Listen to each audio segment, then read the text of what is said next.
Mission 2023 नजदीक है। ऐसे में अशोकनगर दौरे पर आए दिग्विजय सिंह ने मीडिया से चर्चा करते हुए कहा था, उन्हें आज तक नहीं पता चला कि सिंधिया ने कांग्रेस पार्टी क्यों छोड़ी।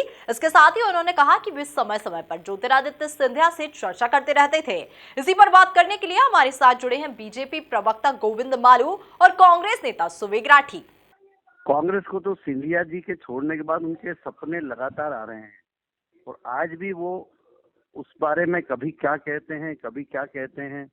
दिग्विजय सिंह पहले सिंधिया के बारे में कितने अनर्गल प्रलाप कर चुके, अब कह रहे मेरी चर्चा होती रहती।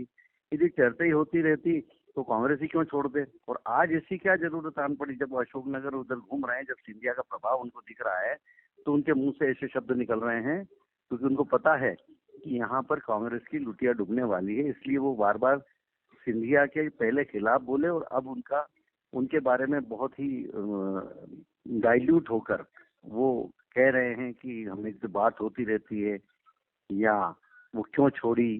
इस तरह की बात केवल कांग्रेस डर और भय में कह रही है। निश्चित रूप से दिग्विजय सिंह जी का जो बयान है उसके ऊपर खैर प्रतिक्रिया तो वो ही दे सकते हैं, पर मैंने भी वो बयान सुना है।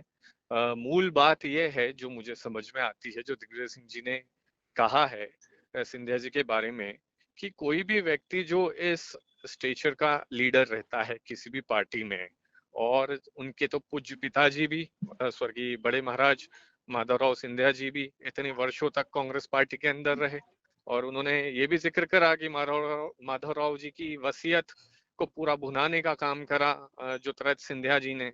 और कांग्रेस पार्टी में तो जब तक वो रहे तो महाराज रहे। अब बीजेपी ने उनका जिस तरह से दोहन करा है और जो दुर्गति करी है, जो सौदेबाजी करके वो कांग्रेस की पीठ में खंजर घोंप के गांधी परिवार की, कांग्रेस पार्टी की भरोसे के ऊपर और हजारों लाखों कार्यकर्ताओं के मेहनत खून पसीने से बनी हुई सरकार को धोखा देकर और गिराकर सौदेबाजी करके भाजपा में जो गए हैं, तो जो उनकी दुर्गति हो रही है भाजपा के अंदर, उस पे भी उन्होंने उनको नसीहत देने का काम करा है। और ये तो जग जाहिर है कि महाराज की बीजेपी में जाके भाई साहब बन के जो दुर्गति हो रही है, और आने वाले चुनाव में जो 5 महीने बाद जो चुनाव होने जा रहे हैं, उसमें कांग्रेस की निश्चित रूप से भारी बहुमत से सरकार बनकर आएगी। और ये जो सौदेबाजी करके उनके साथ में उनके 28 विधायक जो गए थे, 22 विधायक पहले गए थे और फिर बाद में वो बढ़कर 28 हो गए थे। 28 में से शायद मुश्किल से शायद ही 8 लोगों को भी टिकट नहीं देने वाली है बीजेपी। तो बीजेपी ने यूज एंड थ्रो करने का काम महाराज को और महाराज के लोगों को करा है, और जिससे वो जिस तरह से मछली को पानी में से निकाल देते हैं तो वो कैसे तड़पती है, वो वाली हालत हो गई है महाराज की।